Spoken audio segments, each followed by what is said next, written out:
Bueno, entonces, bienvenidos a la reunión de este día. Vamos a hacer una revisión del material que hemos visto estas pasadas semanas. Vamos a hacer unas preguntas y respuestas en el formato de pregunta que hace el ANCA. Como verán, vamos a utilizar preguntas de escoge múltiple. Vamos a hacer también llenar espacios y hacer también como de apareo, ¿verdad? El match.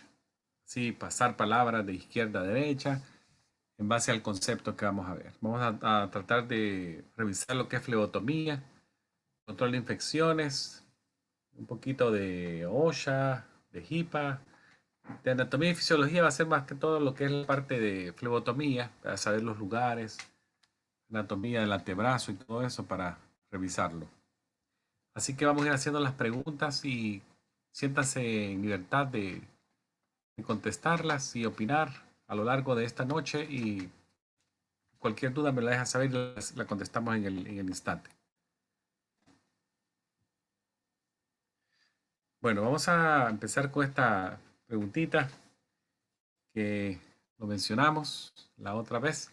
Decía, la pregunta dice, ¿cuándo es recomendado realizar el examen de Allen modificado? ¿En qué momento? ¿En qué circunstancia? Ahí les pongo tres opciones, léanlas y me dan sus respuestas de lo que es el test de Allen modificado. Permiso, profesor, pero usted las puede traducir porque es que mi inglés no es muy bueno. Sí, claro que sí. Sí. Vaya, dice, ¿cuándo es recomendado hacer el examen de Allen modificado? La opción número 1 dice para evaluar la integridad de la arteria braquial antes de que el paciente se le realice una punción de la arteria braquial. La número 2 dice para evaluar la integridad de la arteria ulnar antes que el paciente se le realice una punción de la arteria radial. Y la 3 dice para evaluar la integridad de la arteria axilar antes que al paciente se le realice una punción de la arteria axilar. ¿Qué creen ustedes? Yo pienso que es la 1. Para evaluar la integridad de la arteria braquial. Vamos a ver. Vamos a pasar a Yo creo que la 2 no. la 2. Vamos a ver. Tenemos dijeron 1 y 2. Vamos a ver cuál de las. La número 3. Y la 3. Tenemos 1, 2 y 3. Vamos a ver cuál es el examen de Allen modificado. Bueno, es la número 2. Se hace para. Voy a pasar a esta que vimos la otra vez. El examen de Allen modificado se hace para evaluar la integridad de la arteria ulnar antes de que el paciente se realice una punción o canulación de la arteria radial. Recuérdese acá en esta fotografía que tenemos a mano derecha, el dedo 5 está relacionado a la arteria ulnar. Voy a poner aquí la letra U. Y el dedo 1 está relacionado a la arteria radial, ¿verdad? La arteria, ahí le puse la R. La arteria radial es la que se hace para los gases arteriales. Entonces, lo que se pretende acá es verificar la circulación colateral ulnar nos va a asegurar un buen flujo de sangre a la mano. En caso de que la arteria radial se le haga un vasoespasmo o se forme un trombo que ocluya a la arteria radial. Entonces, ¿cómo hacemos esto? ¿Cómo se hace esto? Básicamente, como lo ven en el dibujo de la de izquierda, se le pide a la persona que haga un puño, que cierre la mano en forma de un puño, se le aprietan los dos sitios, radial, ulnar, y lo que se hace es, mientras se mantiene la presión en la arteria radial, se le suelta la ulnar. Lo que pretendemos aquí es que si hay buen paso de sangre del ulnar para la mano cuando se libere la presión se va a poner, esto se va a llenar de sangre. Se va a cambiar el tono de pálido a rosado, ¿verdad? Si eso es así, si sucede eso, podemos decir que la prueba eh, fue positiva a buen flujo de sangre de la ulnar. Entonces se puede realizar la punción de gas arterial en la arteria radial, así como lo ven en esta fotografía, ¿verdad? Ya probablemente ellos hicieron la punción, digo, la prueba de ALK modificado en la ulnar y ya están haciendo la punción de las gases arteriales. Entonces, para eso sirve, para evaluar la integridad de la arteria ulnar. Correcto, así es. Vamos a ver la siguiente. Veamos un poquito de anatomía acá. Dice, las siguientes venas en el brazo se usan para flebotomía. Ayúdenme ustedes a colocar las letras A, B y C en los espacios de la izquierda para ponerlos aquí, en este espacio acá. Acá, aquí y aquí. Ustedes me dicen cuál es la A, cuál es la B y cuál es la C. La primera es la B. La cefálica es la B. Sí.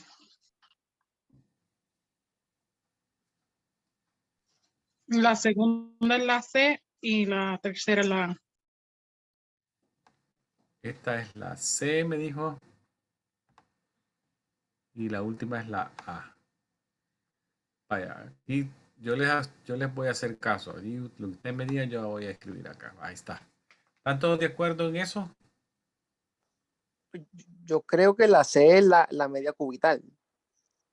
Pero bueno, ya termino y nos corrige ahí.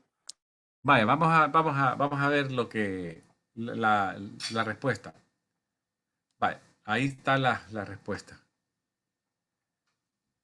Siempre a mí me gusta, yo les pongo este numerito a esta mano porque nos ayuda. Recuerden que la mano está en posición anatómica normal. Significa que la mano está con la palma hacia el frente.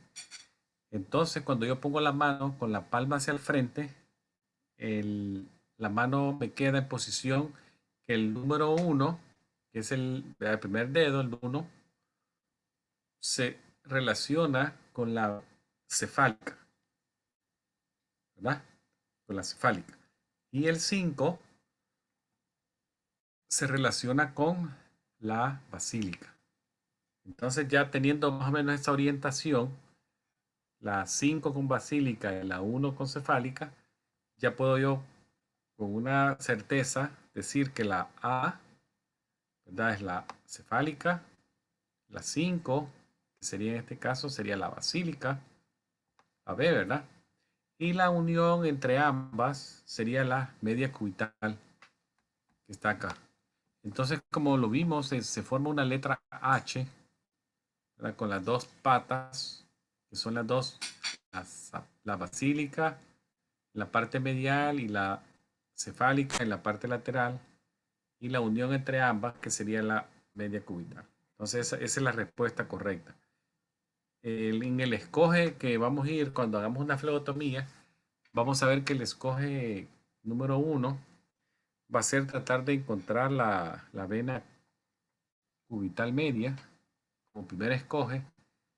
Si no vemos esa, la segunda escoge sería la cefálica. Y por último, por cuestiones ya muy particulares, sería la basílica, ¿verdad? Ahí tenemos cerca de arteria, braquial, el nervio radial, el nervio mediano. Entonces hay que evitar esa zona porque hay mucho compromiso neurovascular que nos podría provocar si acaso se formara un hematoma.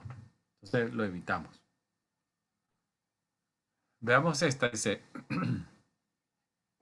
¿cuál es el derecho del cliente o del paciente bajo la regla de privacidad de la HIPAA? ¿Cuál es el derecho que tiene el paciente bajo la regla de la privacidad? El número 1 dice tener acceso al récord del ex esposo. 2, rechazar un tratamiento. 3, demandar al doctor. Y 4, acceder al récord médico. La 4. La número 4. Sí, también está 4. Sí, correcto. La regla, esta regla que se llama Privacy Rule, esta regla requiere que hayan como medidas de seguridad, ¿verdad? Que protejan a la información personal de los pacientes, la información personal de salud del paciente, y también pone límites y condiciones en el uso y liberación que se puede hacer de esa información sin que el paciente autorice en algunos casos. Como le dije yo, por ejemplo, si hay órdenes de jueces, órdenes de corte, la clínica tendría que dar la información aún sin el paciente la autorizara, porque ya son leyes que están sobre la clínica y tiene que darla, ¿verdad? También la ley le da derecho al paciente, lo que estamos diciendo, a su información de salud, de acceder a su récord médico, incluyendo también los derechos o tener derechos sobre los exámenes que ahí están, los exámenes físicos. También le da derecho a obtener una copia de su récord médico y requerir correcciones si las encuentra. Digamos que el paciente observa un error, él puede requerirle al proveedor, en este caso el doctor, que le haga la corrección del error. Eso es un derecho que tiene el paciente bajo esta ley de privacidad, ¿verdad? Entonces eso es tener derecho a la información que tengo en el expediente médico. Vean esta pregunta que dice acá. Un asistente médico está dando instrucciones relacionadas al uso de antibióticos en gotas para los ojos a un papá de un niño de 5 años que tiene una conjuntivitis bacteriana. ¿Qué instrucción es la más importante de las que ustedes ven ahí? ¿Cuál de las instrucciones que está ahí ustedes le pondrían como prioridad? 1. La primera. Lavarse las manos antes y después de hacer la colocación de las gotas, es la 1. Las 2 dice acostar a su niño antes de poner las gotas. Y luego dice usar compresas tibias para remover. Si ustedes ven, todas son importantes, pero la más importante, que es la pregunta que lo hace, sí es verdad, la de lavarse las manos antes y después de hacer la colocación de las gotas en los ojos. Porque habíamos dicho que lo que es la OSHA, lo que ha dicho es que una acción en cuanto al control de infecciones básica es lavarse las manos. El aseo de manos antes y después de una acción en el lugar de trabajo. En este caso, estamos hablando de un procedimiento de colocar un medicamento a un niño por parte del papá, entonces el papá se lava las manos. Correcto. Esta dice, el asistente médico entiende que el examen de piel de tuberculina o el PPD utiliza qué ruta de administración. 1 dice intramuscular, 2 subcutánea, 3 endovenosa y la 4 intradérmica.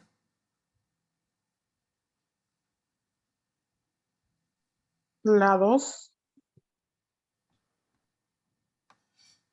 Número 2. Ustedes ven acá, esta es la fotografía de una. La 4. Sí, en este caso la tuberculina es una intradérmica y se la voy a explicar. Este procedimiento se hace mucho en clínicas aquí en Estados Unidos, ya que hay muchos pacientes que viene ya grande del exterior, casi que le hacen siempre una prueba para ver cómo tiene la respuesta, si ha estado expuesto a tuberculosis o sale como potencial paciente de tratar, ¿verdad? Que tiene una tuberculosis durmiente o una tuberculosis activa si tuviese síntomas también. Entonces la prueba de examen de tuberculina en la piel casi siempre utiliza el brazo izquierdo, ¿verdad? El antebrazo izquierdo. Y se pone el antebrazo viendo hacia arriba. Antebrazo viendo hacia arriba.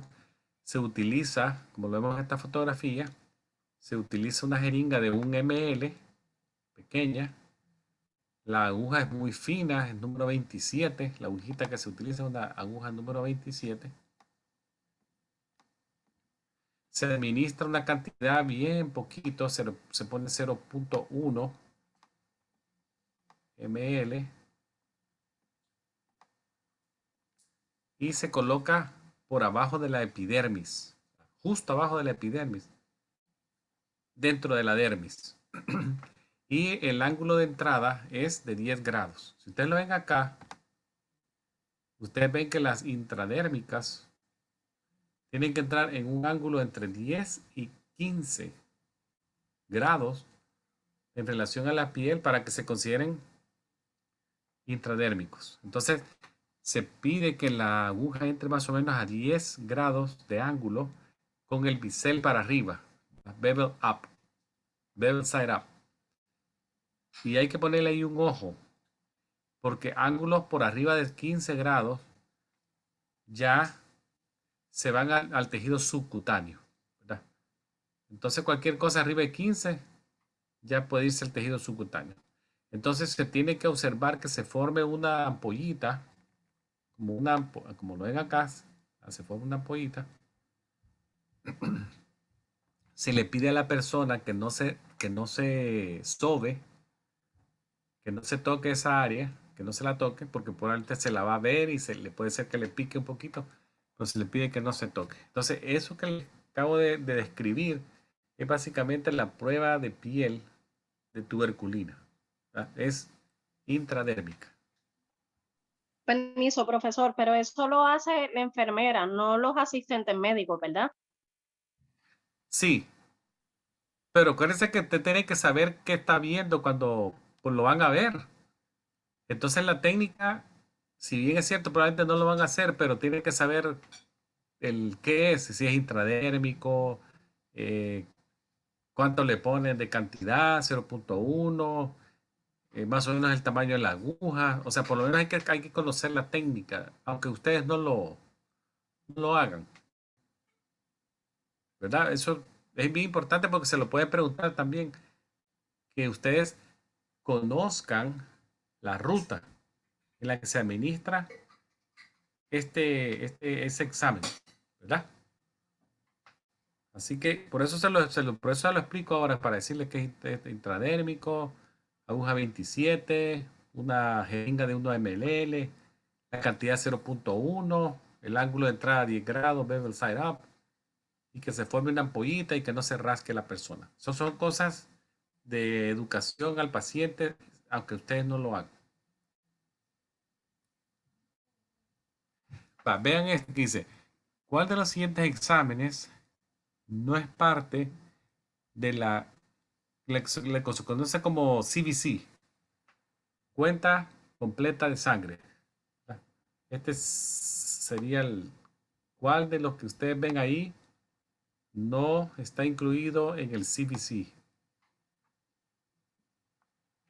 Complete Blood Count. Vean, la 1 dice hematócrito, la 2 PTT, la 3 hemoglobina y la 4 diferencial. La B. La B, sí.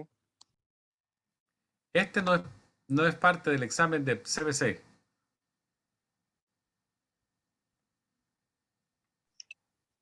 Vale, vamos a ver. Yo creo que el PTT es el que no es. Entonces. Vamos a ver cuál de los dos, porque me dijeron D y la B. Vamos a ver. Es la B.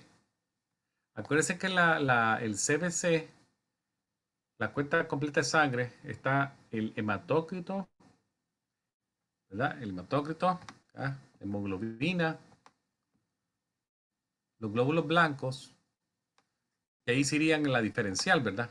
Porque ahí le dicen que es el leucocito, neutrófilo, eosinófilo, o sea, eso es lo que significa diferencial.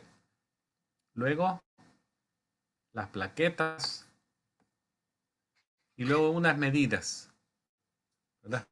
Cuenta de glóbulos rojos y el tamaño corpuscular medio, el volumen corpuscular medio. O sea, esas son lo que está incluido en el CBC.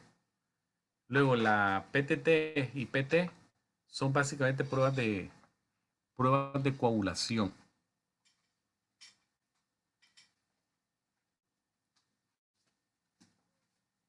Vaya, ayúdenme acá a colocar, aquí estamos viendo, tenemos que comparar aditivos con el color del tubo.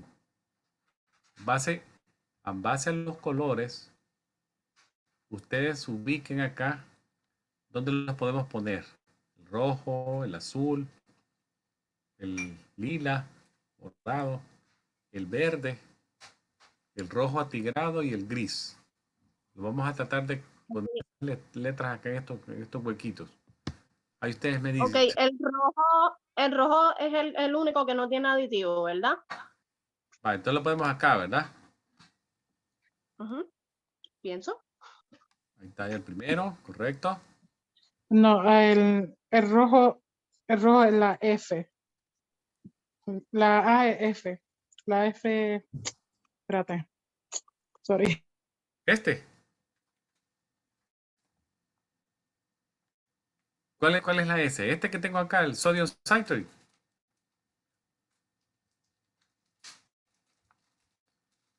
O lo dejamos ahí. Dale ahí. Bye. Sigamos con otro. Ok, mira a ver si estoy correcta. Lavandel y Pink tiene EDTA, ¿no? Vamos a ponerlo acá. Ay, Dios mío. Yo espero estar bien. Vaya, ahí tenemos ya dos. El gris es el sodio fluoride. Gris sería el F, ¿verdad? Sí. Sodium fluoride. Ya tenemos tres. Y nos va quedando el B, D y el E. ¿Quiénes tienen heparina?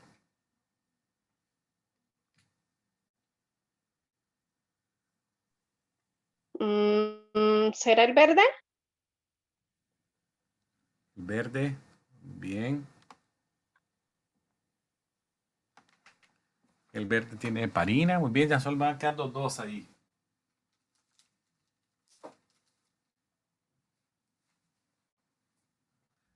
Vean ya donde ponen el B y el E.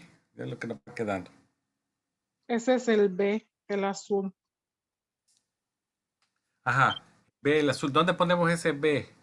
En sodio Sodium citrate. citrate. Sodium citrate. Bien. Y entonces nos va quedando el E acá, ¿verdad? Que sería ya el Sí. espacio vacío. Bien. Bueno, le acertaron a todos. Muy bien. Así es. Les puse yo los aditivos y el color de esta manera para cubrirlos casi a todos.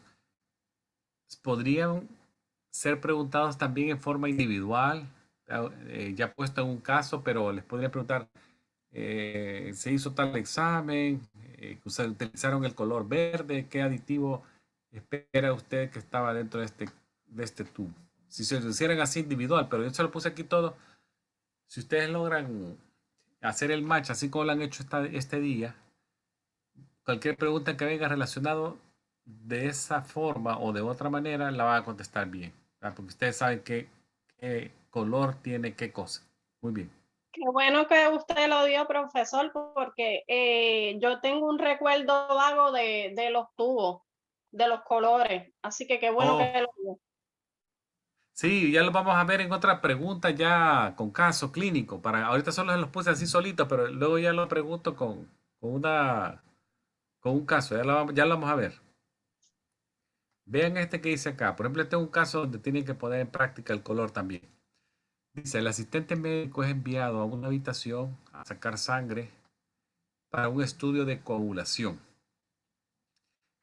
¿qué color de tubo necesita usarse para hacer esta sacada de sangre?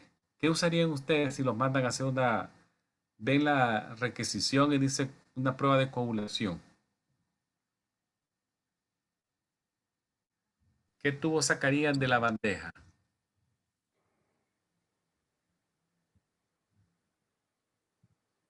El uno dice lavanda o lila, rojo, amarillo o celeste.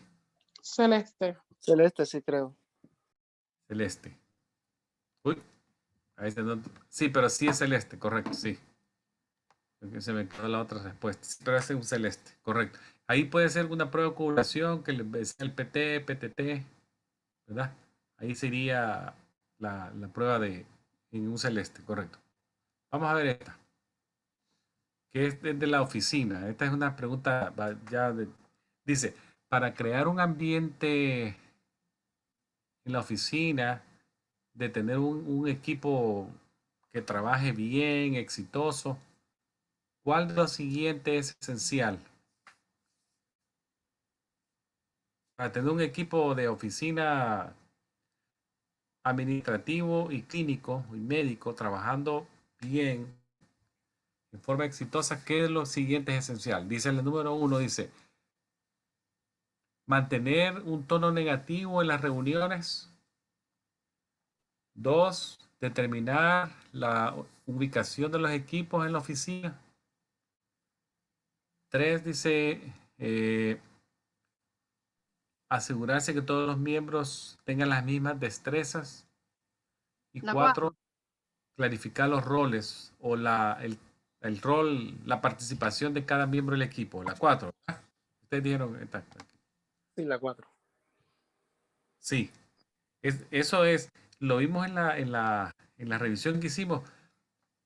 Cuando se identifican los roles de los miembros de un equipo de salud, es parte del trabajo de coordinación que se hace para cuidar al paciente y también nos ayuda en la educación del paciente. Entonces es importante identificar los roles de cada miembro del equipo de salud. Recuérdense que hablamos un poquito qué era el médico, ¿verdad? El MD, el nurse practitioner, ¿se acuerdan que lo mencionamos? La physician assistant, la enfermera, el asistente médico. Entonces yo identifico los roles de cuál es el alcance de cada uno de ellos. Es una buena forma de coordinar el cuidado del paciente, ya que cada miembro del equipo va a saber qué puede hacer, qué no puede hacer, y eso se va a hacer reflejar en el trabajo de cuidar al paciente y también cómo nos ve el proveedor afuera. ¿Verdad? Cuando hay un equipo profesional que sabe cada quien su parte en la oficina, en la clínica, eso refleja un buen equipo de trabajo y un éxito en las funciones diarias. Correcto, así es.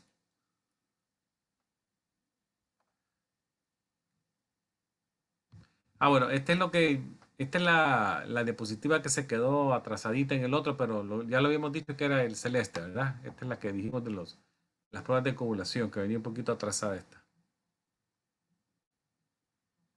Ahora acá dice, un paciente de 35 años con diabetes tipo 2, se le pide a usted que realice una flebotomía a este paciente.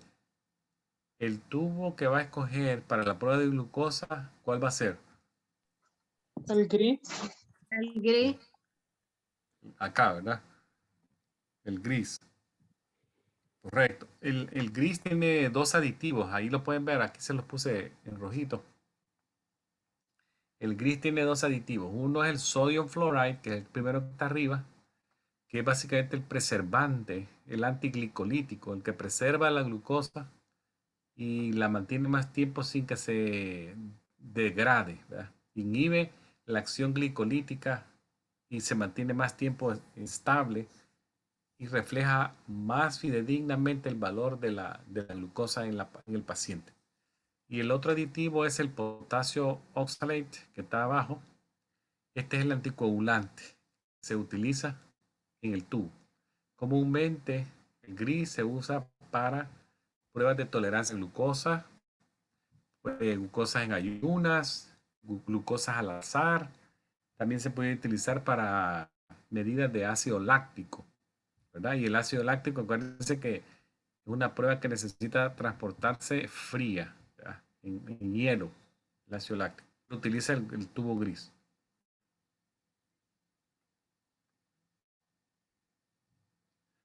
Veamos esta. Dice, mientras se esté tomando una historia médica, un paciente dice que tiene historia de tuberculosis activa, ¿qué tipo de protección personal, de equipo de protección personal requeriría que usted utilice? Máscara. Máscara. Sí. Recordemos que en este caso, la protección personal que se utiliza en este caso es una mascarilla y tiene que ser una mascarilla bien ajustada, certificada, de tipo N95, o también se puede usar un respirador de aire purificador para la entrevista con el paciente, ya sea que se haga la entrevista en la clínica o que la persona vaya de visita a la casa del paciente durante una visita a la casa. Y este es un tipo de precaución que se conoce como precaución aérea, ¿verdad? Airborne, precaución aérea. Y además de la tuberculosis, ahí tenemos otras, por ejemplo, la varicela, ¿verdad? La chickenpox, el herpes zóster, el shingles, la rubeola, ¿verdad? Sarampión, entran en esta indicación de airborne precaution. Y se pide que haya un N95, como lo dice la respuesta de esta pregunta. Si estuviese el paciente en un hospital, se pide que la habitación sea privada. Ahí tiene que tener un aislamiento de tipo presión negativa, la habitación. Entonces, ya sea una sospecha o una confirmación de un caso de tuberculosis, requiere las precauciones que estamos viendo en esta diapositiva, ¿verdad? Los trabajadores de la salud tienen que ser muy cuidadosos en eso. También tienen que asearse las manos a la entrada y a la salida de la habitación del paciente, siempre que sea requerida ingresar a la habitación, ¿verdad? Y colocarse inmediatamente la protección del N95 o respiradores de grado más alto de protección cuando se haga la entrevista o el cuidado de un paciente que tiene este diagnóstico o los diagnósticos que les dije, ¿verdad? Siempre es bueno saber a qué se enfrenta uno y de esa manera bloquea la transmisión.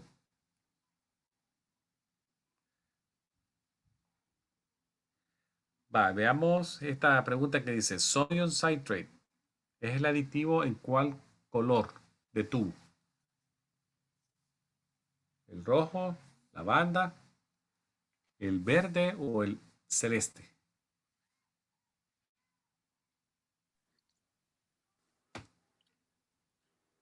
El azul no. El azul claro.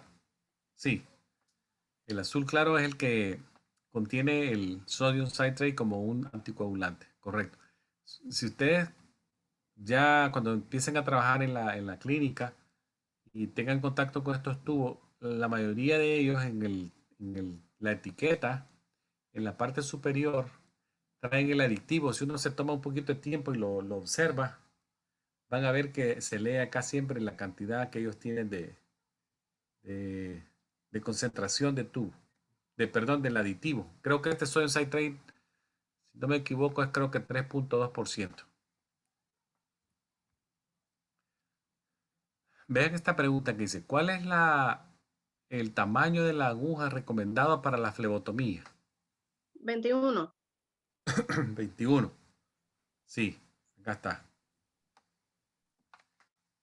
21, sí, correcto.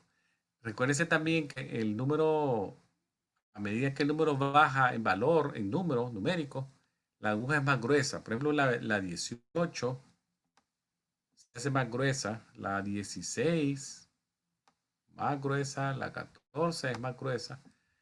Se pueden pasar volúmenes de líquidos acá más rápido porque el volumen el interior de la aguja es más grande. Por ejemplo, en caso de en una emergencia, muchas veces las enfermeras utilizan número 18, ¿verdad? O número 16 o 14. Son agujas de alto grosor, pero facilitan pasar volúmenes de, por ejemplo, solución salina, lactato de Ringer, bien rápido, porque que el grosor es grande, el volumen pasa, pero en bolo, rápido. A la inversa, ¿verdad? Si ustedes ven que el número va subiendo, a ver, 21, luego una mariposita de aquellas que se usan, tiene el número 25, 27. Si ustedes ven, los grosores acá siendo más pequeñitos. El número 30, que es bien fina, la utilizan algunos cirujanos vasculares para hacer esclerosis, inyectar varices. Es infinita. Vale, tenemos esta que dice, cuando se está realizando una punción capilar y la lanceta toca el hueso, ¿cuál es el riesgo potencial de causar una infección en el hueso? ¿Cómo se llama esa infección que se produce en Claro. La 2. osteomelitis? Sí. Aquí recuérdense que en la punción capilar dijimos que había dos sitios, ¿verdad? Era la tercero y cuarto dedo y el talón de los niños. Si ustedes ven acá, siempre se trata de evitar la parte media, que es el calcáneo, y se utilizan los bordes acá y aquí, a los lados de los talones, ya sean mediales o laterales, en las partes carnosas. Se evita el centro. Igual que en la mano, ¿verdad? Evitamos la falange distal que viene por acá, evitamos la parte de la punta y la parte media, ¿verdad? Trabajamos siempre en las partes laterales, un poquito carnosas de ambos dedos. Acá sería, por aquí y por aquí, evitando esta parte del centro, por la osteomelitis, que se podría causar. Vaya, vean esta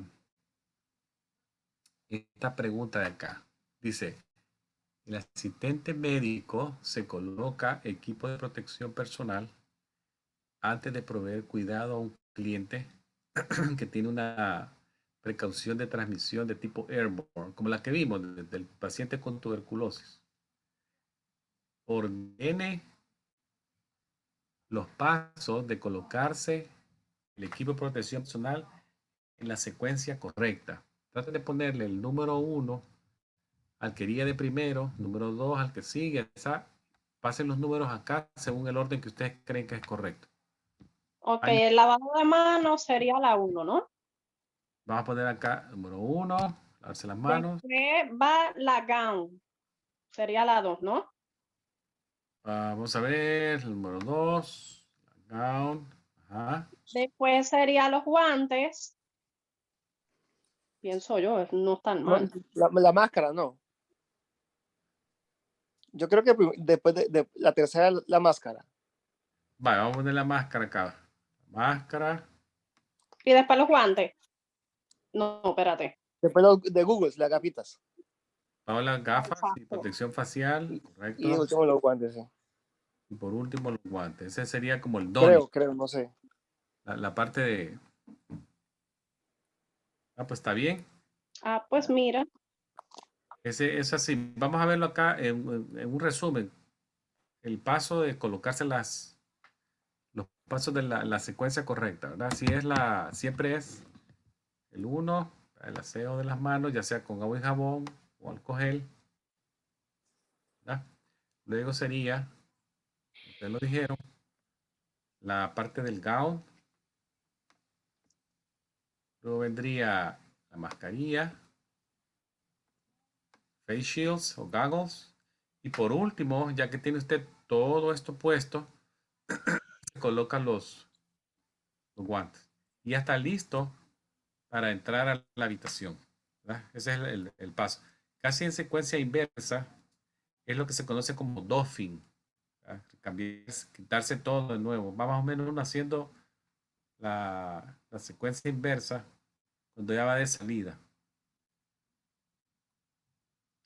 Vale, vean esta pregunta que dice. Tal vez no la vimos en la revisión, pero es bueno que se recuerden. Dice, ¿cuál es el nombre de la ley que protege a los trabajadores de salud que dan ayuda durante el tiempo o durante una situación de accidente? La 1. 4. No, no es OSHA. Ustedes dicen que es la OSHA y otros dicen que es la HIPAA. Para la pregunta dice, ¿cuál es el nombre de la ley que protege al trabajador de la salud que da auxilio durante una situación de accidente? Ah, ay, Dios mío.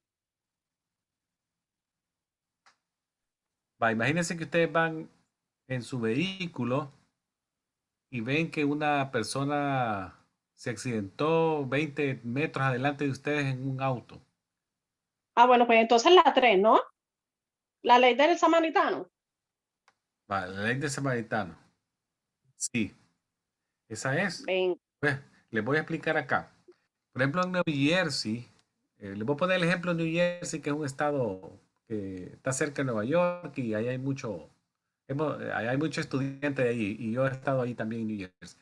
La ley del buen samaritano, por ejemplo, en los estatutos de la legislatura de Nueva Jersey, así en forma general protege a personas de acusaciones civiles, de que se les acuse civilmente si ellos dan una ayuda en situaciones de accidente, de una escena de un accidente. ¿Por qué sucedió esto? Porque se veía mucho que la gente veía que alguien se caía, se pegaba en la cabeza y por el temor a que me van a demandar, todo el mundo se iba de largo. Solo le queda viendo, la gente está desangrando y no nadie lo toca y se van viendo y ya. Pasaban 10, pasaban 15, pasaban 20 y nadie lo protegía a la persona. Entonces, la ley ahora dice, se protege a esa persona de una causa civil.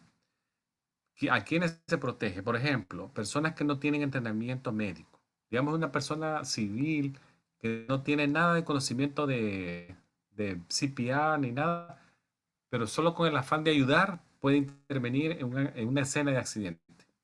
Doctores, enfermeras y otros profesionales de la salud que casualmente están fuera de sus horas de trabajo y van pasando por ahí durante una emergencia, los protege a ellos. No están trabajando como doctores, van en su carro vestidos de particular, ahí los protege. Voluntarios, voluntarios que dan primeros auxilios o que trabajan en asociaciones de emergencia. También voluntarios que trabajan en ambulancias o en rescates, también los protege. Lo que no protege es, por ejemplo, en situaciones que el médico o el paramédico está siendo pagado por su servicio. Por ejemplo, en una cuarto de una emergencia en un hospital, la ley de buen samaritano no lo protege porque la persona ahí está trabajando y está ganando por hora. Ahí no está protegido por la ley del buen samaritano. Entonces solo aplica, recuérdense, a protección en situaciones de emergencia y que se hace el cuidado de buena fe, de buena fe. Eso aplica ahora también en muchos estados, en Estados Unidos, en situaciones de que alguien está teniendo una sobredosis, ¿verdad? Si una persona ve a una persona inconsciente, tirada, puede intervenir, llamar al 911, poner a la persona de lado, ¿verdad? Para que no aspire si vomita, aflojarle un poco la ropa. Y eso se ve mucho por personas que están en sobredosis de heroína, fentanil, todo eso. Entonces, por eso hizo esta ley, para que ver que las personas, las vidas de las personas no son desechables, ¿verdad? Una vida que se salve por una sobredosis, aunque sea una persona que se ha puesto voluntariamente una droga, es una vida que se salva y potencialmente una vida que puede cambiar a futuro. Entonces, esa es la ley del buen samaritano, para que la recuerden siempre.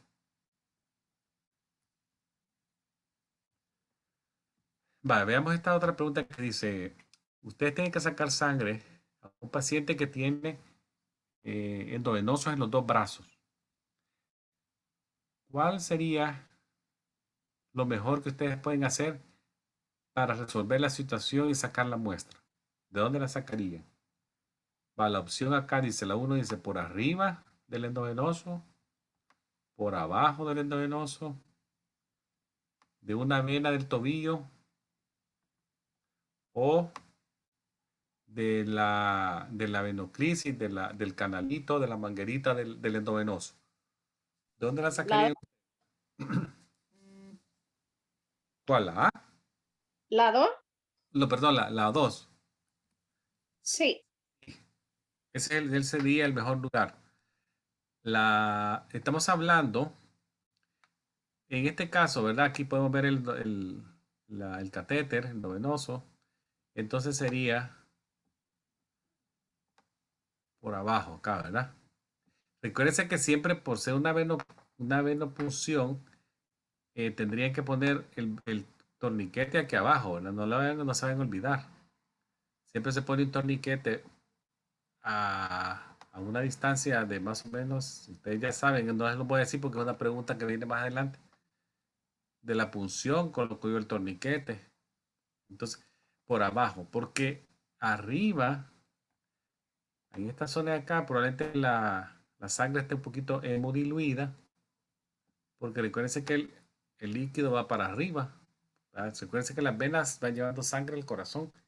Entonces, todo lo que esté por arriba de la endovenoso va a estar más diluido que lo que está abajo. Y yo pongo el torniquete y puedo sacar muestras de esta zona. Así es correcto la respuesta. Vean esta que dice, el temblor somático podría ser el resultado de ¿qué? De los artefacts.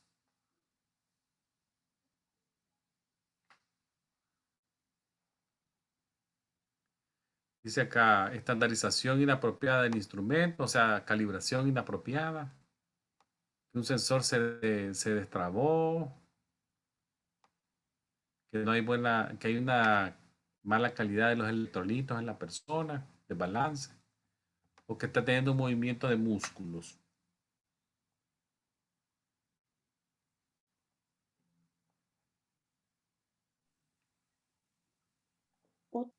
No entendí la pregunta, profesor. El temblor de tipo somático, ¿qué lo puede causar? Temblor.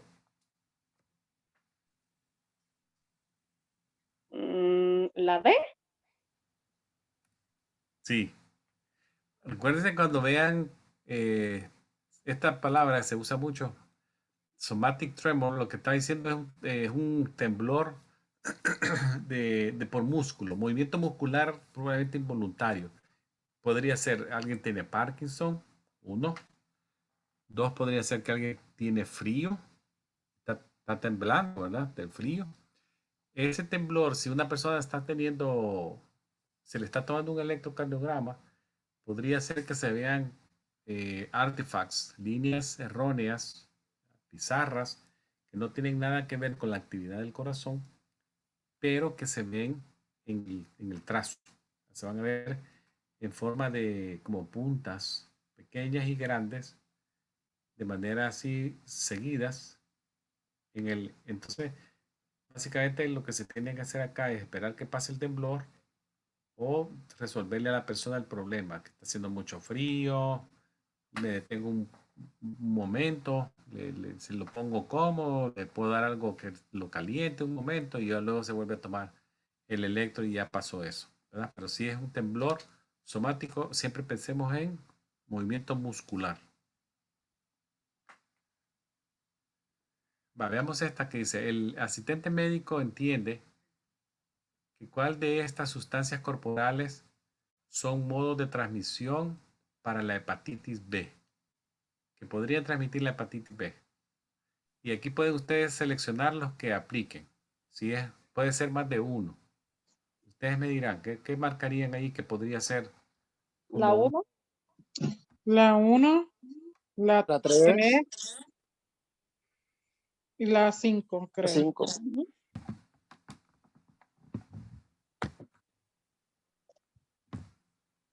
Sí, bien. En este caso, la hepatitis, sabemos que es una hepatitis viral, que afecta al hígado. La transmisión de la hepatitis B es primariamente a través de contacto con sangre, como ustedes bien lo dijeron, semen y secreciones vaginales. Recordemos, así en pocas palabras, fluidos corporales, ¿verdad? En una sola frase.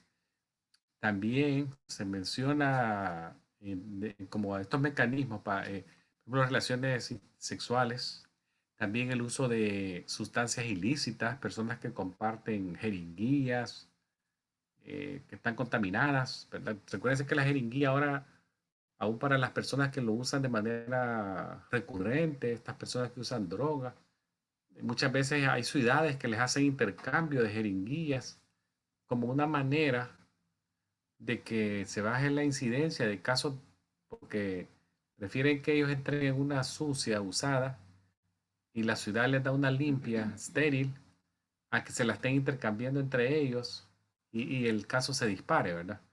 Eso se ve mucho en ciudades grandes como por ejemplo Chicago, Los Ángeles, Nueva York. Hay lugares donde hacen intercambio de jeringuillas, los que usan drogas, o también hay como lugares donde ellos pueden llegar. Eso lo vi yo en Nueva York, hay creo que uno o dos lugares donde las personas pueden llegar a ese lugar, entrar y le dan una área donde él se aplique.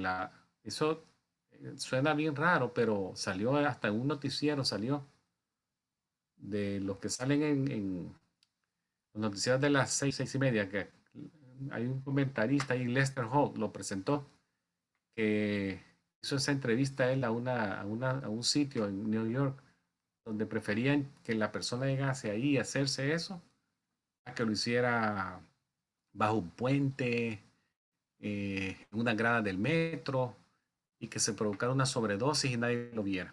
Increíble lo que se ve, pero es la realidad, así está pasando.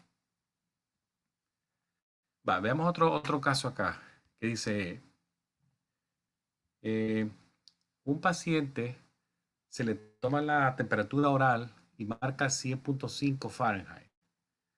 ¿Qué término médico podría usar usted para este hallazgo?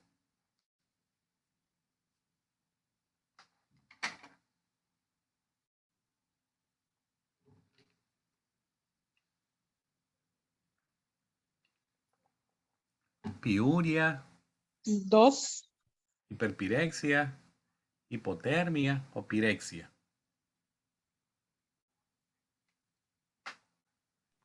En grados centígrados, ¿cuánto es eso? Que yo todavía no manejo Fahrenheit. O grados centígrados, esto sería ahí por 38 para arriba. Hipertermia, entonces, ¿Sería la 2? Hiperpirexia. La 2 porque la 3, hipotermia, tiene que ver cuando coge mucho frío. Entonces ponemos que esta no, ¿verdad? Hipotermia, No. frío, piuria tiene que ver con la vía urinaria, ¿verdad? Leucocitos en la vía urinaria, me quedan estas dos, hiperpirexia y pirexia. Vale. Las dos tienen que ver con fiebre. Lo único que la diferencia una de la otra es que una es fiebre más alta. Veamos cuál es la diferencia. Vale. Lo que está escrito en base a lo que es la pirexia. La fiebre se le conoce como pirexia. Básicamente, pirexia define el término médico de una temperatura por arriba del rango normal. O sea, un incremento en la temperatura corporal marcado en centígrados, ya sea en Fahrenheit o en centígrados. Ahí está la pirexia se le conoce como fiebre de bajo grado y es aquella que anda más o menos cerca en el caso de, en valores de Fahrenheit, más o menos de 100 por ahí, 100.4 por ahí, arriba del nivel térmico inicial de un extremo inferior, pero ya sobre el valor arriba de lo normal, es de bajo grado. Cuando ya estamos hablando de una hiperpirexia, que sería esta, es lo que la gente dice, a veces dice fiebre alta, ¿verdad? La gente dice la fiebre alta, el paciente se estaba quemando cuando yo lo toqué le puse la mano en la frente y me quemó. Está hablando ya de una hiperpirexia, una fiebre alta. ¿Por qué es eso? Porque estamos hablando ya de valores que pueden andar en centígrados de 40 grados para arriba. Mientras que la pirexia sola era probablemente un 38 punto y algo, hasta llegar a 39.9, ¿verdad? Pero ya fiebres bien altas es la hiperpirexia, fiebres de alto grado, y la pirexia, una fiebre que podría ser pasarse hasta como una febrícula, que le dice la gente, ¿verdad? Se siente caliente, pero no es muy caliente. Pues hay que hacer por eso se hace una diferencia en el valor de los números y en el nombre del término médico. Vean esta que dice, la temperatura timpánica significa que la temperatura corporal se midió ¿dónde? En la 2. En la 2. Acá, en el El oído, drama. ¿verdad? Sí. Entonces, es correcto, se midió en el oído, en el conducto auditivo externo de un paciente. Es muy útil utilizarlo en pacientes que están muy agitados, confusos, o en pacientes que son, por ejemplo, niños que necesitan tomarle la temperatura bien rápido. Se utilizan el termómetro timpánico y en 2-3 segundos tienen el resultado. Lo único que podría interferir es si la persona tiene un tapón de cerumen. Acá, si póngale que tuviera un obstruido, un tapón de cerumen, sería una causa de que no se puede medir porque está obstruido la lectura, no se puede, como que pusieran ustedes una pared, no se puede. Otra sería que la persona tenga una otitis, ¿verdad? Algo supurativo acá, una infección del oído que esté supurando, hay una infección, conducto esté irritado, inflamado, no se puede. Hay una otitis, no se puede. Entonces es la única contraindicación. Caso contrario, es bien seguro y bien exacta. Vean este que dice el acrónimo o la abreviatura que se utiliza para recordar la acción que se toma cuando se tiene que usar un extinguidor de fuego. ¿Cuál es? ¿La 3? Sí, a 3 PAS. 3 PAS. Sí, acá la tenemos acá. Para el extinguidor es PAS. ¿Verdad? Cada letra es algo. Esta es pull, jalar. La A es apunte. La primera S es aprieto en inglés, ¿verdad? Squeeze. Y la segunda es sweep, que sería como un movimiento de barrido, de izquierda a derecha, izquierda a derecha. Esa es la paz. Ya, las tareas que recuerdan qué hacer en caso de un incendio en la oficina, por ejemplo, la erase. ¿Verdad? La R, rescatar a personas que necesitan ayuda. Sonar la alarma, ya sea de forma física o auditiva, ¿verdad? Gritar fuego, llamar al 911. Contener significa mantener las puertas de fuego cerradas, no dejarlas abiertas. Se abren solo para pasar y luego se vuelve a cerrar. Y luego la E última es la evacuación, ¿verdad?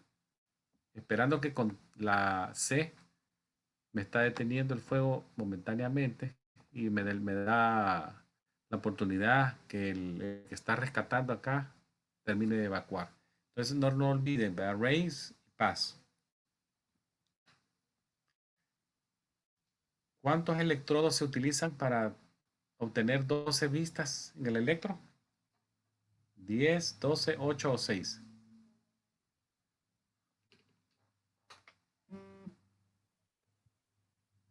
¿6? La C. 8. Me dijeron 8 y 6. Electrodos. Recuérdense los electrodos, los que ponemos en la piel. Vamos a ver. Son 6. Acuérdense que son 6 en el pecho, ¿verdad? En el tórax. Ponemos 6 del B1 a B6. Las posiciones ustedes ya las saben. Aquí dijimos que nos interesa ubicar el cuarto espacio intercostal y el quinto, ¿verdad? Quinto espacio. Y de esto también nos interesa ubicar la línea clavicular media, porque esa es la que nos va a ubicar el B4 en el quinto espacio. Y luego ya se van colocando. En los miembros dijimos que se coloca a la altura de la muñeca y a la altura del tobillo. Izquierdo, derecho, izquierdo, derecho. Ya con estos 10 electrodos yo obtengo las 12 vistas. La B1 a B6 y luego tenemos la 1, 2, 3 y luego tenemos la ABR, ABL y ABF. ¿Verdad? Ya las vamos a ver. O si no los vemos esta noche, los vemos el jueves. Porque el grueso de preguntas de electro lo he dejado para el jueves. Sigamos con este. Veamos esta que dice, el ángulo correcto de entrada de una flebotomía, ¿cuál es? No es de 15 a 30. De 15 a 30. Sí, sí, solamente sí, 15-30. De 15 a 30. Sí. En el video que vimos la otra noche, vieron que la señorita ahí utilizó 25. Está bien, porque es un rango, ¿verdad? De 15 a 30. Ella utilizó 25. Está correcto. Y se espera que con ese ángulo se llegue con una posición bastante cómoda para tomar la vena en el antebrazo. Ya habíamos hablado del caso del PPD que dijimos temprano, que utilizaba un ángulo de 10 grados, pero esa era la intradérmica, ¿verdad? Por abajo de la epidermis, dentro de la dermis, esa era la PPD. Luego tenemos las intramusculares que entran a 90, subcutáneas a 45 y vamos a ver que no olviden el ángulo entonces de la flebotomía, ¿verdad? Es rango de 15 a 30. ¿Cuál de los siguientes es el mejor sitio para la punción capilar en el adulto?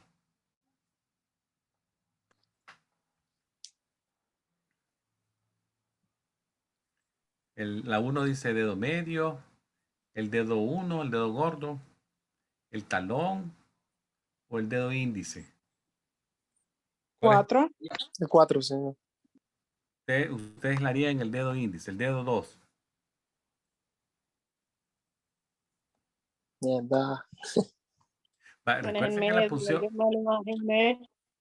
en el adulto, la punción capilar es mejor hacerla en el dedo medio o en el dedo 4, 3 o 4. Y dijimos que vamos a tratar de evitar la punta y la parte media para evitar la falange distal. Y lo vamos a hacer en los lados, en las partes laterales, ¿verdad? Mediales y laterales, para que evitemos la parte del problema que vimos de la osteomielitis si acaso se pinchara. En los otros dedos, si es algo al azar, mejor a respetar el tercero y cuarto dedo. Cuando alguien ya lo hace de manera repetitiva, póngale que es un paciente que se está monitoreando la sangre porque utiliza insulina y se lo tiene que estar haciendo varias veces al día, obviamente probablemente tenga que usar otros dedos de la mano porque si agarra solo el 3 y el 4, no va a aguantar. En estos casos muy peculiares, vamos a ver que estas personas a veces utilizan el quinto dedo, el dedo índice, el dedo gordo. Lo que hacen es rotar las manos para darles un descanso a los que usualmente se utilizan, ¿verdad? Pero si alguien que llega a la oficina o a un laboratorio, sería de 3 y 4.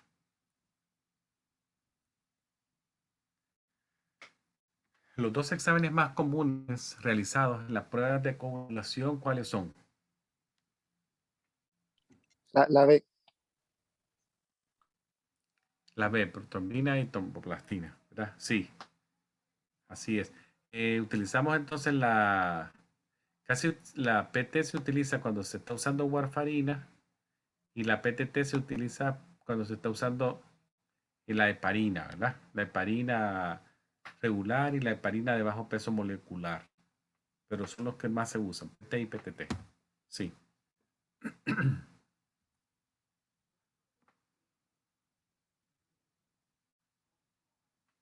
Vean esta pregunta que dice, ¿qué se requiere para realizar antisepsis de la mano?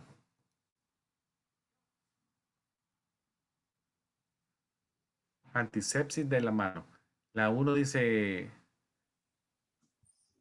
toallas medicadas para secarse las manos. La B dice jabón antimicrobial. La C, crema basada en gel que se utiliza después de un lavado de rutina. Y la D dice cepillos para scrubs. La C. La B. La B. La B, la C me dijeron. Vamos a ver. B o C. Y entre esas dos está la respuesta, ¿verdad? Y es la B, que se requiere de jabón antimicrobial. Acá les pongo yo este segmento que lo vimos en la revisión de hace una semana. Dice, para el lavado de la mano, ¿verdad? El aseo de las manos, que es lo más importante en la prevención de rutina, el lavado se puede usar jabón corriente, ¿verdad? Básicamente jabón regular corriente con agua corriendo. Esto es suficiente para remover suciedad y bacterias que de forma transitoria están en mis manos, en mi piel. Pero la antisepsis de la mano requiere un poquito más que eso.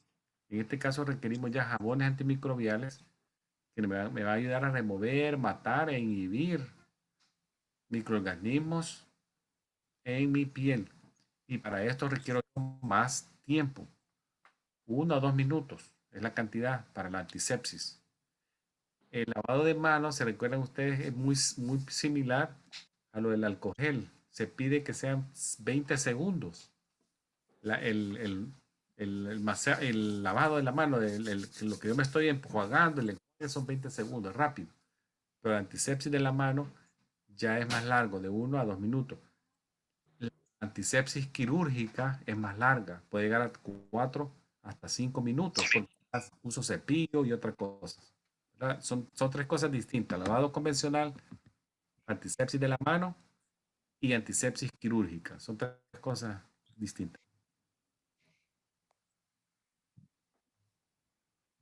¿Qué instrumento de laboratorio utilizo para preparar suero que me van a ser útil para el examen de laboratorio? La A. Centrífuga. Centrífuga, sí. En la centrífuga, recuérdense que se colocan tubitos, que tienen que estar más o menos de la misma cantidad, llenos, posicionados en forma opuesta para que se hagan un balance entre ellos. Y después de unos 10, 15 minutos, yo tengo una muestra parecida a lo que ven acá en esta foto, ¿verdad? Ya sea que sea suero o que sea plasma, eso es lo que voy a obtener, ¿verdad? Si la sangre se coaguló, obtengo suero. Si la coagulación se previno porque yo utilicé anticoagulantes, obtengo plasma. Esa es la diferencia, ¿verdad?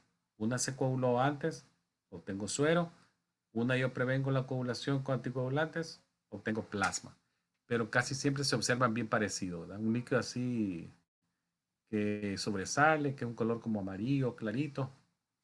Ese sería suero plano. Dice acá, un panel de laboratorio definido por la Asociación Americana Médica son exámenes que se utilizan para una específica patología o orientado a un cierto órgano. Estos se llaman paneles.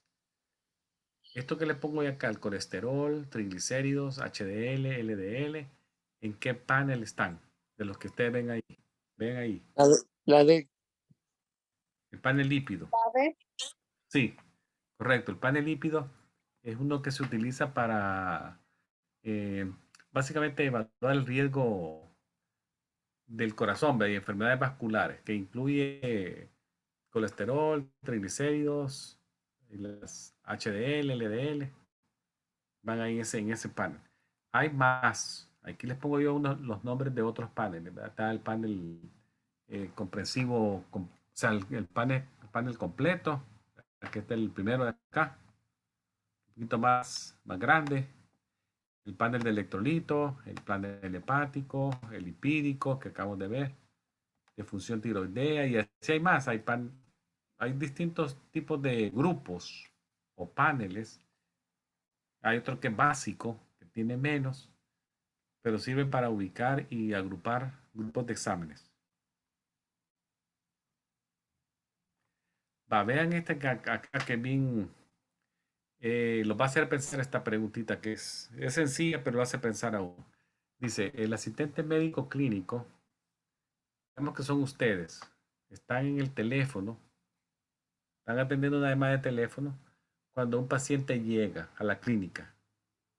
¿Cuál sería la manera profesional que ustedes pueden usar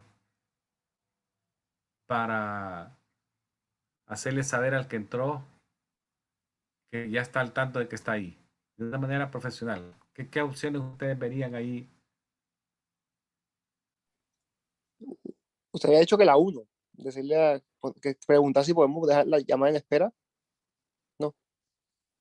Vaya, fíjese bien, que esta pregunta es bien, podría ser la uno y la 2, ¿verdad? Porque Ujú. dos tienen que, le voy a explicar acá cuál es. Podría ser, dice, decirle al paciente que se siente, y es una situación bien importante, se la voy a explicar con estas fotografías. Cuando un paciente llega a la clínica, hay dos cosas importantes que debe saber él, y ustedes también, que debe de ocurrir. Primero, que el paciente es importante que sepa dónde va a ir y qué va a hacer. No solo que se diga sentar ahí y que nadie, que todo el mundo lo ignore, ¿verdad? Sino que se le explique lo más pronto posible dónde va a ir y qué va a hacer, primero. Y segundo, que sea como saludado de forma rápida y de forma profesional, ¿verdad? Eso es así. Ahora, viene una cosa acá. Todo paciente, ahí sí le podemos decir que tiene la esperanza, ¿verdad?, de ser tratado de manera cortés de parte nuestra, independientemente de su estatus económico o la causa por la que llegue a la clínica. Entonces, la persona que está en el front desk, como ven esta señorita acá, yo puse esta foto, que si ustedes ven, tienen ella el dedo para arriba, casi que diciendo que la espere, ¿verdad? Espere, está una llamada. En la parte del front desk debe de saludar al paciente tan pronto le sea posible. Algunos, si está teniendo una llamada y podría tardarse hasta 30 segundos, dice. Ahí eso si uno lo lee de expertos en relación pública. La persona tiene que ser saludada hasta un máximo de 30 segundos desde que llegó. Si no fue posible hacerlo, porque si alguien está en un teléfono, probablemente no va a poder cortar la conversación si ya está hablando con el otro paciente, sino que a veces una simple sonrisa, un contacto visual, le puede le puede hacer saber al otro que ya lo vio. Eso hay que asegurarse que, aunque sea de forma visual, sonriéndole o los ojos, hacerle el saludo y luego se le hará en forma verbal cuando ya llegue. Entonces, aquí sí, ¿verdad? No importa el tipo de negocio, siempre al staff se le dice que hay que priorizar y hacer un balance de la persona que está frente a mí físicamente y con la que yo tengo en el teléfono, ¿verdad? Cada paciente sí debe recibir de parte del personal que trabaja en la clínica un trato polite, significa atento, ¿verdad? Un trato atento. La atención mía tiene que ser sin dividirla con nadie más, lo que sea posible. Entonces, sí, si usted ve las respuestas, son bien pegaditas y lo importante es decirle al paciente, aunque sea de forma verbal, que tome asiento y luego, lo más pronto posible, ya sí se le da el trato y la atención ya estrictamente a él. O sea, de ahí se los dejo eso ahí para que vean de qué manera se puede hacer el trato en estas situaciones que son pueden pasar y puede ser que a ustedes en algunos momentos les pase esto y se van a acordar. Vean esta que dice, durante una venopunción, ¿en qué momento yo voy a activar el dispositivo de seguridad? Vean las opciones. La uno dice, antes de ponerlo en el contenedor de desechos con punta. La 2 dice, antes de comenzar el procedimiento. La 3 dice después que yo ya etiqueté las muestras. Y la 4 dice después que yo retiré la aguja de la vena.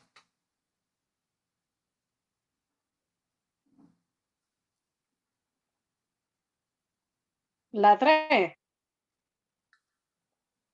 Después que yo etiqueté los especímenes, las muestras. No, espera. Hay que analizar esto bien. ¿Puedes leerlas otra vez, profe? Vale, la 1 dice, antes de que yo ponga la aguja en el contenedor de desechos, justo antes.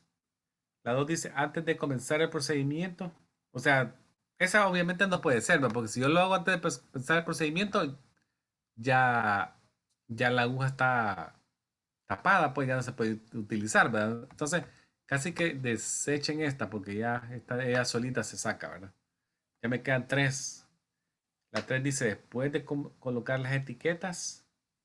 Y la 4 dice, después de que yo retiro la aguja de la vena. ¿Será la 4? No, número 4.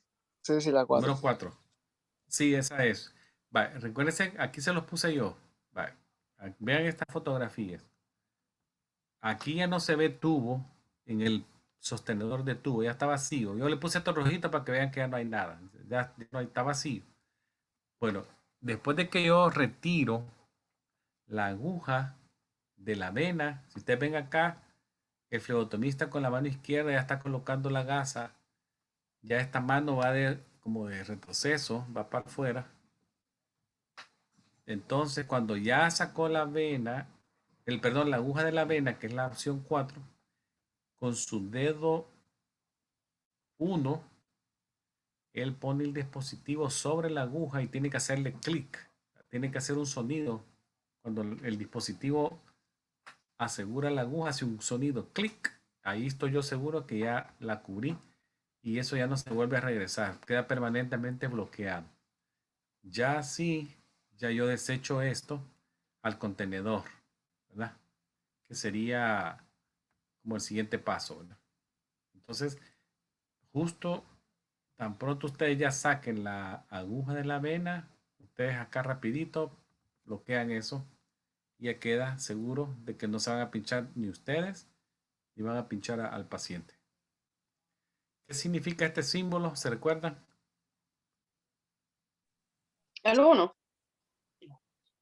Riesgo biológico, sí, Sí. correcto. Está el riesgo biológico.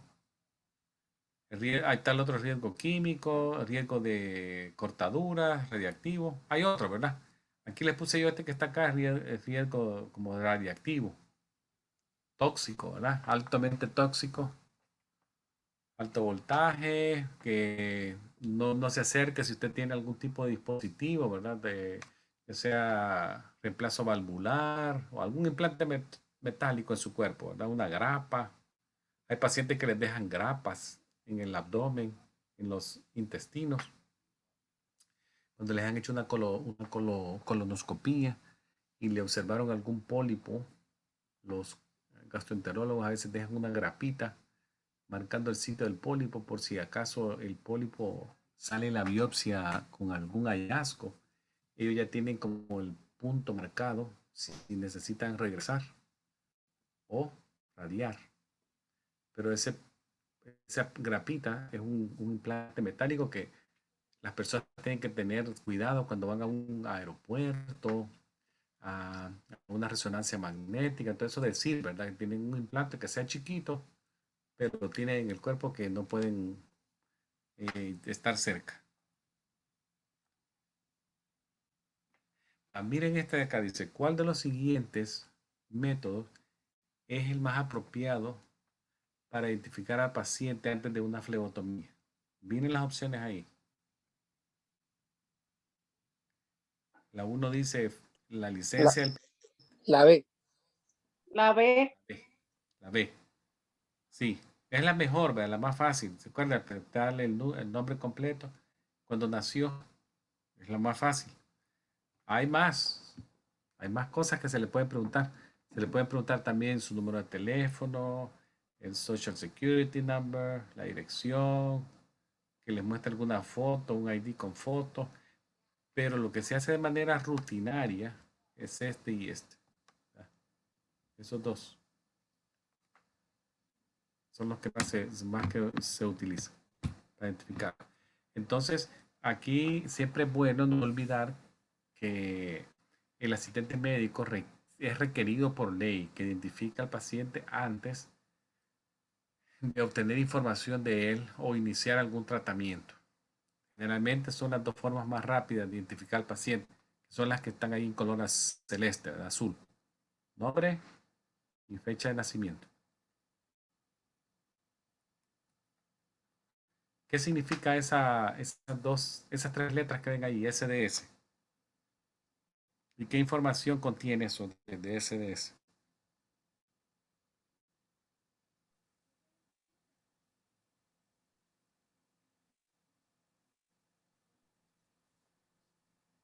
La 2. Información del producto del competidor.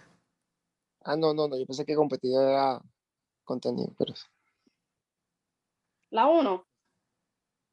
La 1. Sí. La 1 es la...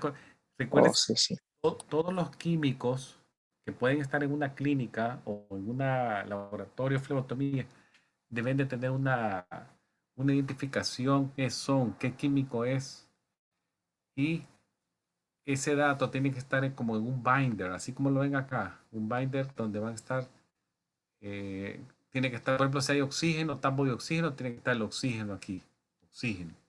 Nitrógeno líquido, tiene que haber una hojita de nitrógeno líquido.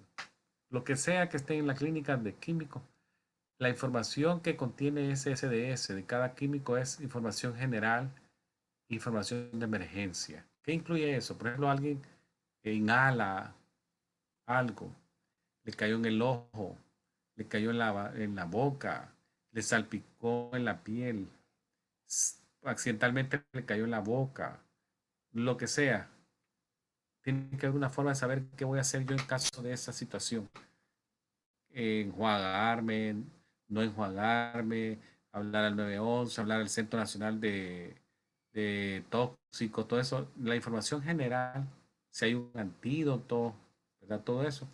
Eso es el SDS, en las hojas de datos de seguridad. Va a ver esta preguntita acá que les dice, ¿qué esta palabra attire significa la vestimenta?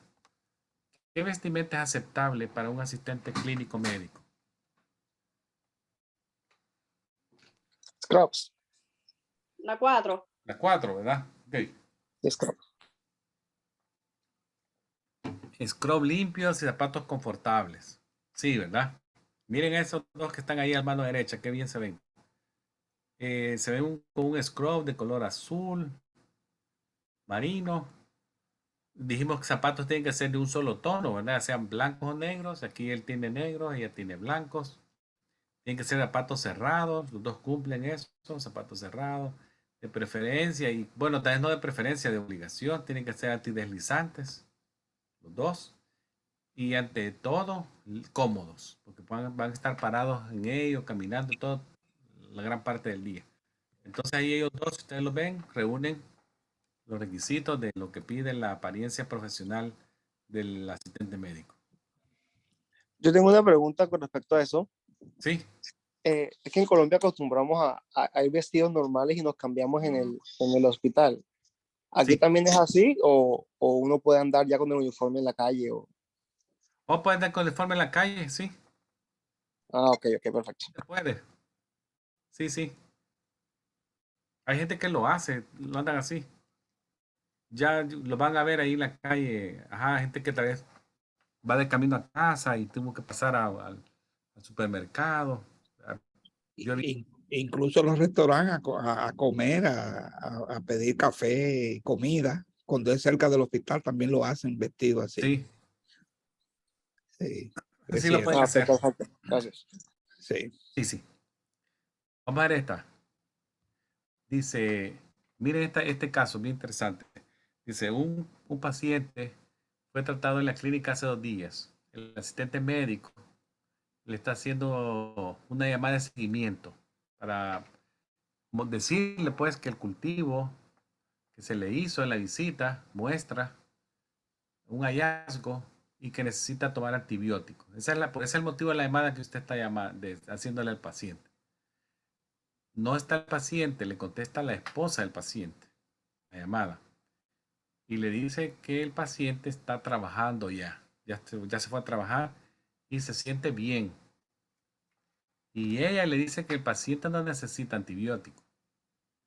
Entonces ahí viene la pregunta, ¿cuál es la prioridad, la acción prioritaria que usted como asistente médico, o si está cerca la enfermera, junto a usted, tomarían ante esa situación? La esposa le dice, no, él se siente bien, ya se fue a trabajar y él no necesita antibiótico.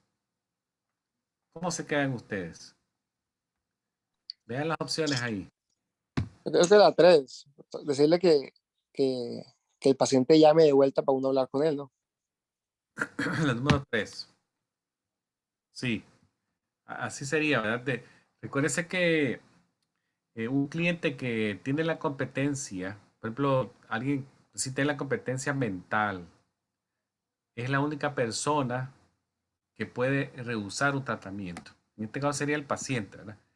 Y esto lo puede hacer el paciente después ya de haber conocido los riesgos y beneficios de la opción que se le está dando, porque ni siquiera sabe el riesgo de tener la infección y el beneficio de tomar antibióticos. Lo tiene que oír el paciente. Entonces, la esposa del paciente en este caso no tiene la autoridad legal para decir en nombre de él que no. Eso no es así. Entonces lo que se tiene que hacer es pedirle, ¿verdad? Que llame de regreso al paciente y si no hace la llamada, yo estoy casi que en la obligación de llamarle 2 veces más, ¿verdad? Luego, si acaso sigue la negación, se le puede mandar una carta certificada, dependiendo de la seriedad de la enfermedad que tiene esta persona, una carta certificada al paciente. Y en última instancia, cuando ya sea póngale que fuera un riesgo ya de salud de la comunidad, ese es el extremo, lo que les voy a decir. Hay situaciones en que hasta les pueden enviar la policía para que los contacte. Si es un riesgo ya de salud pública. Entonces, algo serio, ¿verdad? Que no se puede dejar así como decir, no, ya, no está ahí ya. Entonces ahí les dejé las opciones que se pueden tomar. Miren esta, dice, antes de que la información médica de un paciente se pueda compartir con otros, ¿qué es lo que la oficina, dice, debe obtener?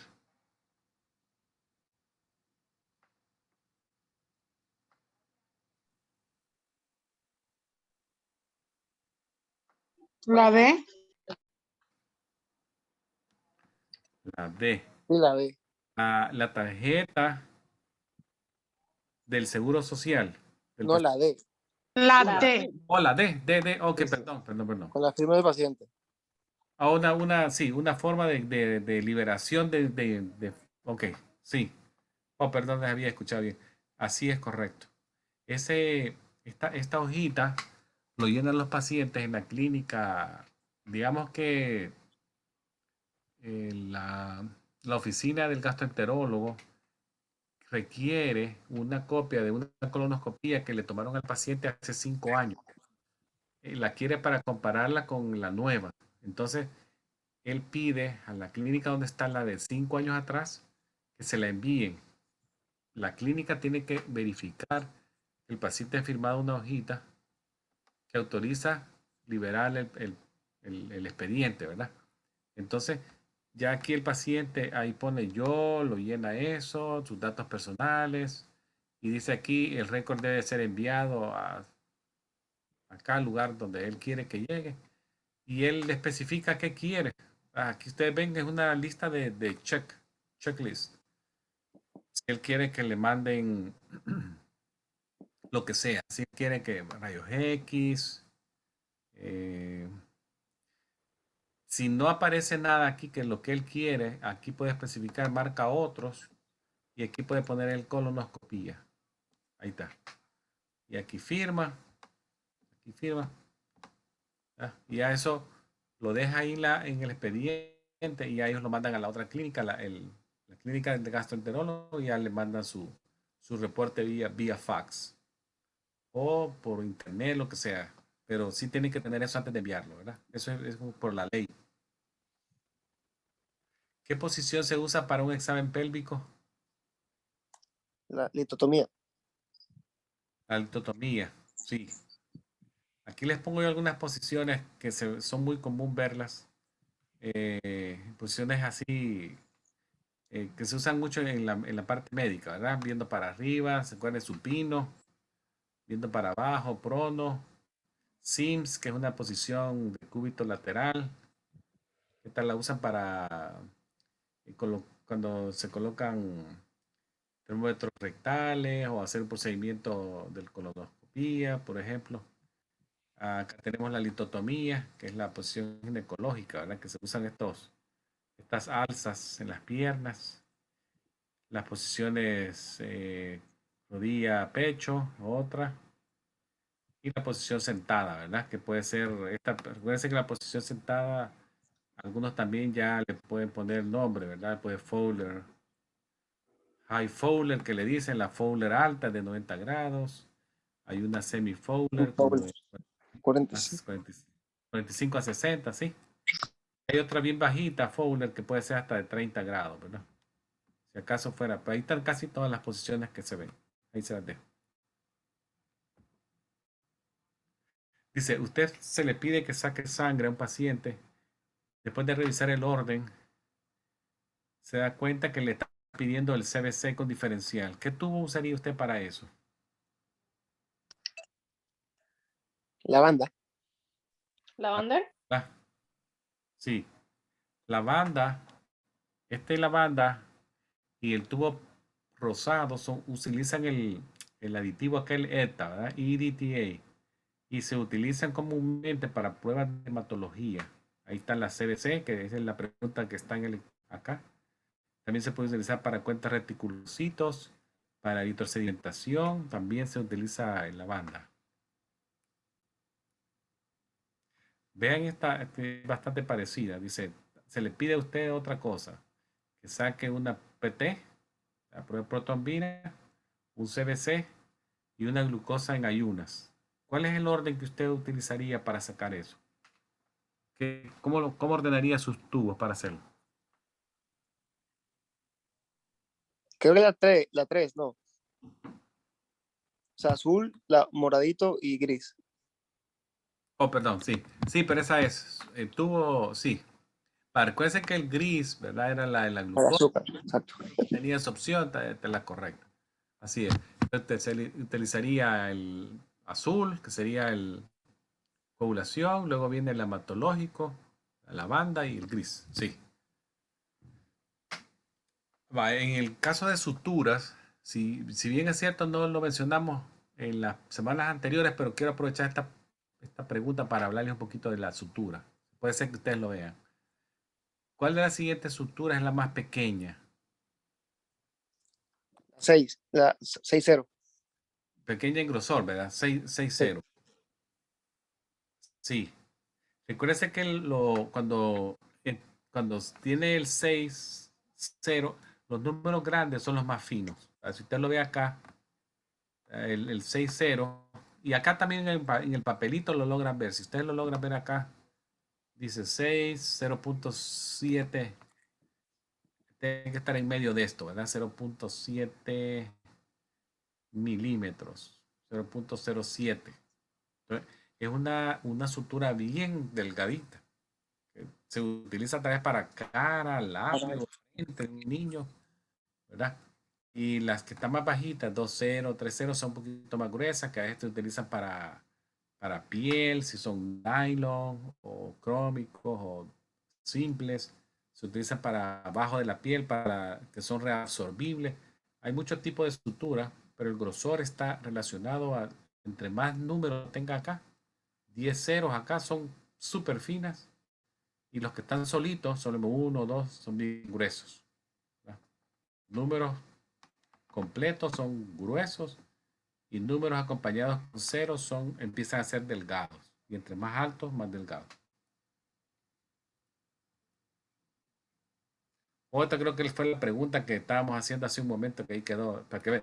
Acá les pongo yo el orden para que lo recuerden. Si hay un cultivo de sangre, es el primero, ¿verdad? Si no hay cultivo de sangre, entonces este queda afuera y ya empiezo yo con el celeste y ahí voy para abajo, ¿verdad? Celeste, rojo, viene el celeste, el rojo, viene acá el rojo y los que utilizan muestras de suero. Luego vienen los verdes, lavanda, ¿verdad? Rosado y luego viene el gris por último. Ese orden es nacional, o sea, en todos Estados Unidos se utiliza ese mismo orden o por estados varía en algo. Fíjense que casi todos los utilizan el mismo orden. Sí, Ah, ok, casi todos. gracias. Lo que sí es una Profe, ventaja a veces cuando ustedes llegan a un trabajo, ellos ya tienen como en una forma como que fuera un póster o les dan unas tarjetitas chiquitas que se pueden dar en la bolsa, que les recuerda a uno rapidito, pero llega un momento en que ustedes ya lo van a agarrar de memoria, ya es que eso como rutina. Pero al principio cuando uno empieza, le dan una tarjetita que siempre ahí se puede observar o están pegados en la pared. Solo se echa un vistazo uno a la derecha, a la izquierda, así ya puede ver es el orden. Ya después ya se vuelve bien rutinario, ya casi que lo tienen en la mente. profe, y el tubo más usado es Target Top, ¿verdad? ¿Cuál? ¿El tubo más usado es el Target Top o no? Oh, no sé, ¿qué dice usted, doctor? Este estudio tiene un poquito más de... El que es como camuflajeado. Oh, Es sí, sí, ajá, como, sí, sí, sí, sí. Ajá, es que le dicen, ajá, Tiger, sí, así es. ajá, Sí, sí, correcto. ok. Sí, sí. Ah, sí, no le había entendido el Tiger. Ok, sí, eso es. Eh, veamos este que dice, el término médico utilizado para describir una muestra de sangre en la cual glóbulos rojos se han roto, se rompieron. ¿Cómo se llama? Hemólisis, la 3. Si la muestra se embolizó, ¿verdad? Sí. Vean acá, yo les puse esta secuencia. Este puede ser uno normal, el 1, y hemólisis hay grados de hemólisis, ¿verdad? Tenemos a veces son leves, moderadas y severas, ¿verdad? Las leves podría ser que se vean como que fuera así fresquito de sandía y se van poniendo más como tonos vinos, más intensos. Quiere decir que la muestra se embolizó más. Y en algunos laboratorios ya muestras así, ya no las ocupan, las desechan.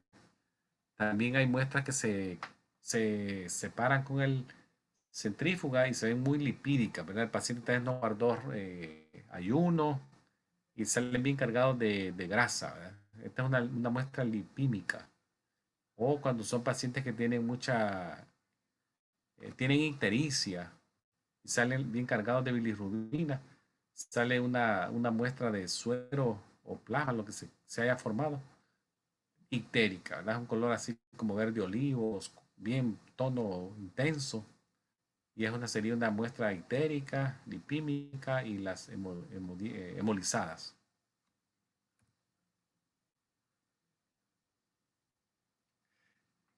Vaya, ya casi vamos a terminar. Dice, ¿qué, qué muestra una práctica diaria de una higiene y un buen vestir del asistente médico al empleador? ¿Qué muestra eso? Profesionalismo. Ajá, ¿La ves? le vuelvo a poner esta fotografía de profesionalismo, ¿verdad? O sea, andar siempre con las uñas, como debe ser, el cabello, la vestimenta, los zapatos, todo eso. Si tienen que usar reloj, no andar anillos, todo eso, joyería, nada, todo eso es profesionalismo, ¿verdad? En el lugar de trabajo. Muestra mucho del medical assistant andar así. Vamos a ver esta y otra preguntita más de terminar. Dice, si el dedo es excesivamente ordeñado durante una punción capilar, ¿qué podría darme como resultado? Ordeñado, ¿se acuerdan que les dije que era como a gente que empieza a apretar de la base hacia la punta de manera repetitiva, tratando de como mover sangre de la base hacia la punta? ¿Qué me puede causar eso? La 3. Ajá, hemólisis y contaminación de la prueba, de la muestra, ¿verdad? Sí, así es. Entonces es una práctica que se requiere que se saque de la rutina, ¿verdad? Que no se haga, sino que lo que se hace es lo que ven acá en la foto. Si ustedes ven, la flebotomista lo que está haciendo es haciendo una presión sostenida del dedo y así saca la muestra, ¿verdad?